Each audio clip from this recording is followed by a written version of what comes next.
Here's a walk through the kirkyard. Here's the entrance. Here's the street of Union Street.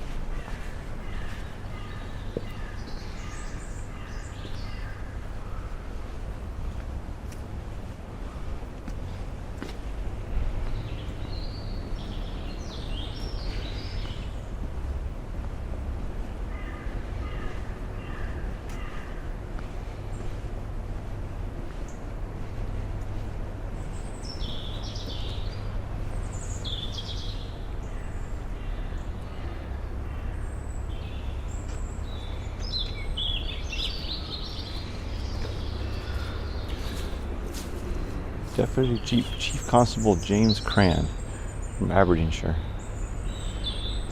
And Jane MacLeod, his wife.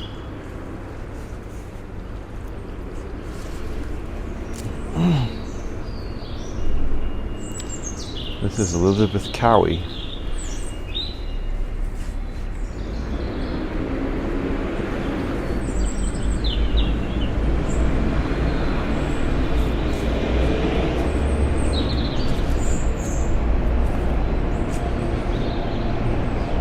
Robert Munro, in memory of his wife Mary Ann Marsham, who died 30th December 1829, aged 32 years.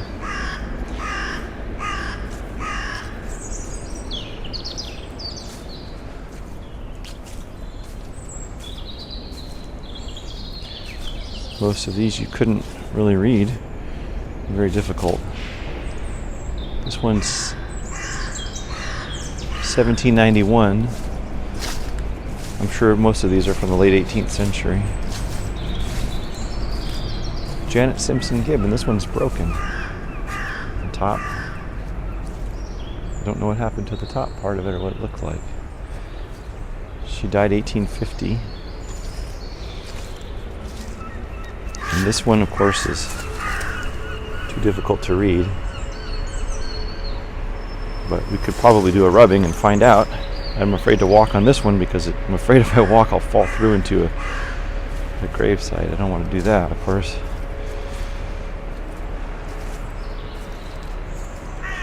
I'm trying not to walk directly over the top of any graves.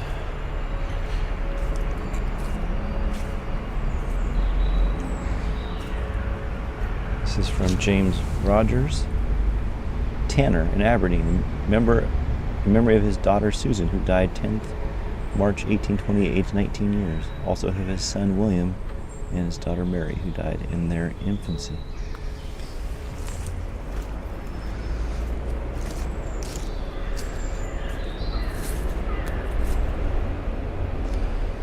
They're so beautiful, and you can see, you can feel the heartache and the pain in many of these stones that are laid out sort of haphazardly. If you see this, look how they're arranged. They're not in any kind of a grid or something that we would be used to. But there are messages, long messages, carved into rock. This one's from 1809, and you can tell that these people were really loved. And now this is just a ruin. We'd have to flip this over to read it. And there's two, one's right in front of the other here. You see this? This is from Alexander Gandon, formerly of Cocklary, near Huntly. But he moved here, I guess, because it's important to them, which is interesting. And it's a husband and a wife. And it's really kind of beautiful, really. And this is also William Fraser, merchant of Aberdeen, in memory of his children, who here interred is Beth. So these graves are sort of haphazardly placed. And if you look, this one's beautiful, absolutely gorgeous. Erected by William S. Gordon in memory of his beloved wife of 20. She's only 26 years old, interred in St. Peter's Cemetery, and his parents, I guess. And look at how beautiful this is. It's just, there's a woman weeping on a cross. There's Gordon here. I mean, this guy really loved these people. And look at this tree. That's obviously a newcomer. And here's this older one, this older headstone. This is from William, I can't read it, who died 1818. And also of Margaret Strangkin, his spouse, who died 25th April 1783. Also their daughter, who died 1799, and William, their second son, who died 1883. Wow. So, and this one's just falling over, basically. It's interesting to see it. It's about to keel over, and you can read. This is erected by James Roger of the Tanner. We've seen that one. Burial ground of Leslie Crookshank, 1837. Hello, bird. We know you're there. He's really upset. He does not want me here. Look at this guy. He's really mad. What are you doing, birdie? You upset about something? This bird is particularly angry, and he keeps dropping sticks on me. He does not want me here. Right, birdie? What are you doing? Are you going to come and get me? He's unhappy, little fella. I know, dude. I know. I'm only going to be here a short time. I'm sorry. And we have the remainder of the kirkyard here.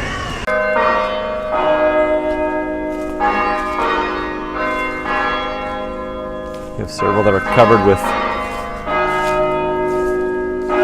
ivy, which is completely overgrown. Here's the church bell. It's going to ring a bunch of times in a moment here. Just give it a second.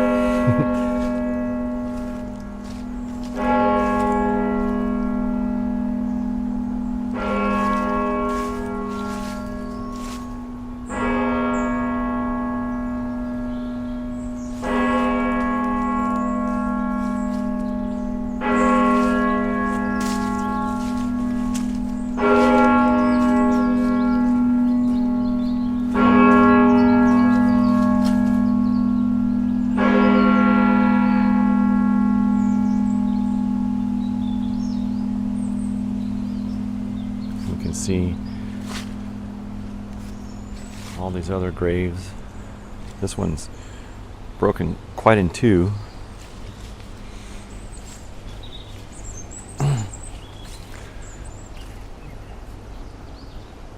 it seems they're just sort of haphazardly placed and not to any design, but it's over several centuries, of course.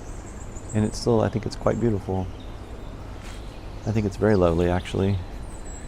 And look over here, there's some that's so overgrown with ivy you can't really get back there even. We're in danger of losing it, and it's right in the middle of the city, right? So, I mean, look at this workmanship here. I'm just going to pull this off of here because it's in danger of being just lost. Oh, that one's coming open. And look at this big, beautiful headstone here. This one is from 1779. This one says, this is really interesting, it reads 1763 and it has a skeleton on it. This one died 1760, aged 81. Wow, so this guy is from the 1600s. His affectionate daughter Helen caused this to be erected. And it's fading. Here lie interred remains of William Cruikshank, merchant and late provost to the city. And it says he was something. I can't read it, it's so faded. And you can see where the sort of the shadow of it has protected the letters up top. But they're black inside and it has his initials, W.C. And there's a skeleton, I think, which means disease. Someone told me once that if you see a skeleton or a skull, they died of a disease. And here's a ship. We have a ship here. And it reads James Knowles, Malman Burgess, who died Aberdeen 1760. And he did his filial duty. And it said he was a doctorate of nature. I can't read all of it, but I mean, it's just beautiful, right? It's just, and then here's some more over here. You can't really see, it's almost like being sort of in the jungle, but you think of these bodies, and this one was, I believe, it feels like this is sort of the vertical ones that must have fallen over. And this is erected by William Forbes, shore porter of Aberdeen, in memory of his father, Robert Forbes, who died in 1836, aged 83. So these guys were born a long time ago, and it's just a shame that it's being reclaimed by the ivy, and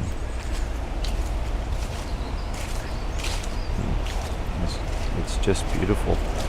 It's just wonderful to think of all the memories and all the love that was expended in these monuments. I mean, this one here is 1885. Look how old this is, and it looks brand new. I mean, that's all the advertisement the guy ever needs. And the body's just right here above ground. Elizabeth Duthie of Robertson, who died at Aberdeen 30th March 1885, age 67. Her best and most enduring memorial is the park she gave to her fellow citizens. Oh, Duthie Park. I know that park. This is it.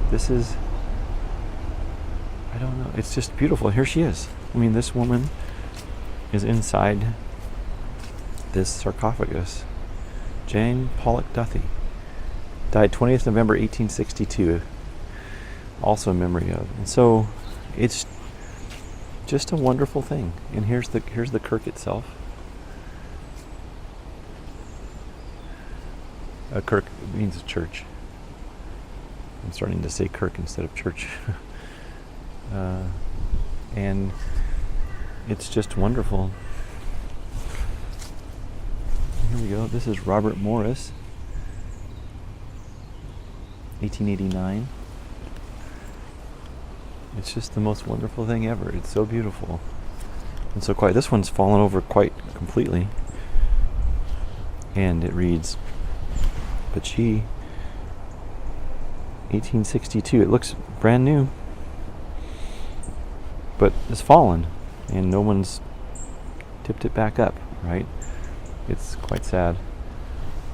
And here we have William Forbes, Robertson, Esquire. And this says it's of Hazelhead. And he must have been really important. Captain Arthur Forbes Robertson of the HM 67th Regiment. His fifth son is also here, who died in 1863, 24th of July, in the 29th year of his age. So these are this is a military area. And, next to this is another older grave down here. It's hard to get the camera down there. And there are some messages on the side of the church here that I can't read because they're faded over time. But I'm sure it said something interesting. And there are even some here in the street, like you're just walking, and these are actually our graves as well. There's several just kind of built into the earth. I think the church was actually built after the graveyard. I think the church is from the late 1700s or 1790, and there are graves here that predate that. You can see, here's some more. Here's a statue. It's unfortunately got the head and hand off.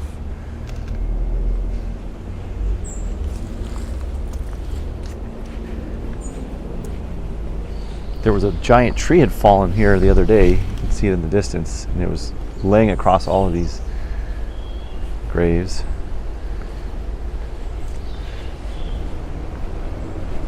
And so to think that tree wasn't even here probably when most of those graves were interred.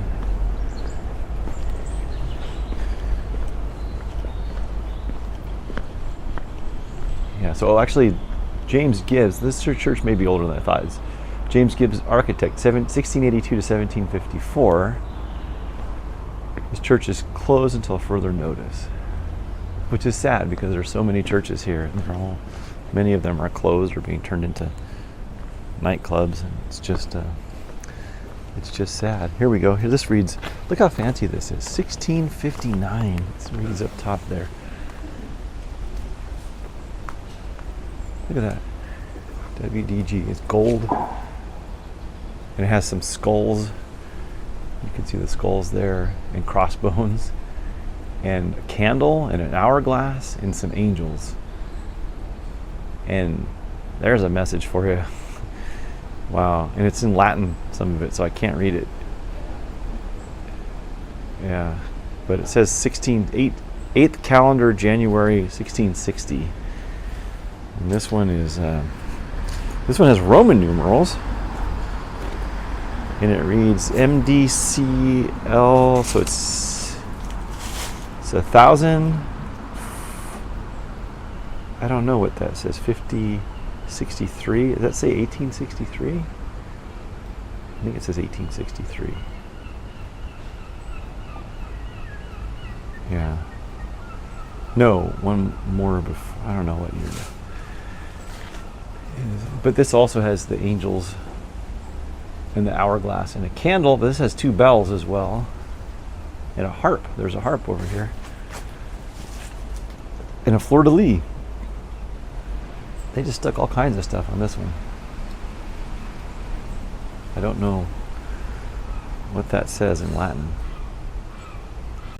This one reads, it's really kind of cute. It writes, here lies a tree, 1825 to 1987. And they tiled the top of the tree. Here lies a tree. You can read that. So about 100, this tree was here about 160 years, and even the tree got a grave. Really fun and interesting. Here, I'll show you the kirk in a moment. Here's memory of Andrew Wines, grandson of John Bissett, who died 28th December 1864, aged 35 years. Alexander Duncan, memory of his son Henry, who died 31st March 1834, aged 6 years. Wow. People had hard lives, I think, sometimes.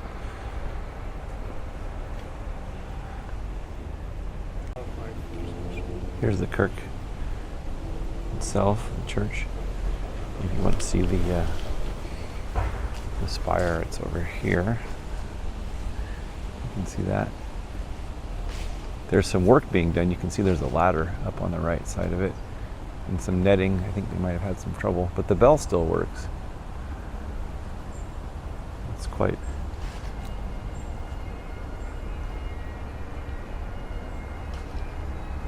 Someone's piping.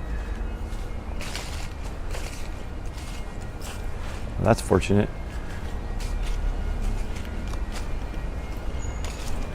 That's not me adding sound.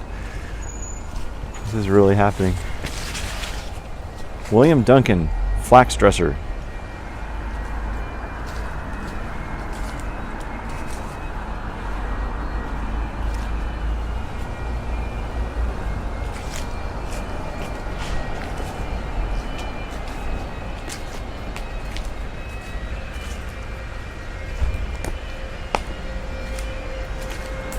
Here's a little tiny guy.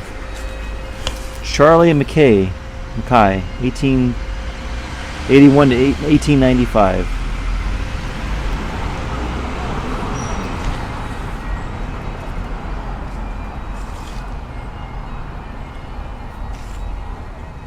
I'm afraid some of these will be just lost to history. We'll never know. Another couple hundred years, we won't be able to read anything on this one.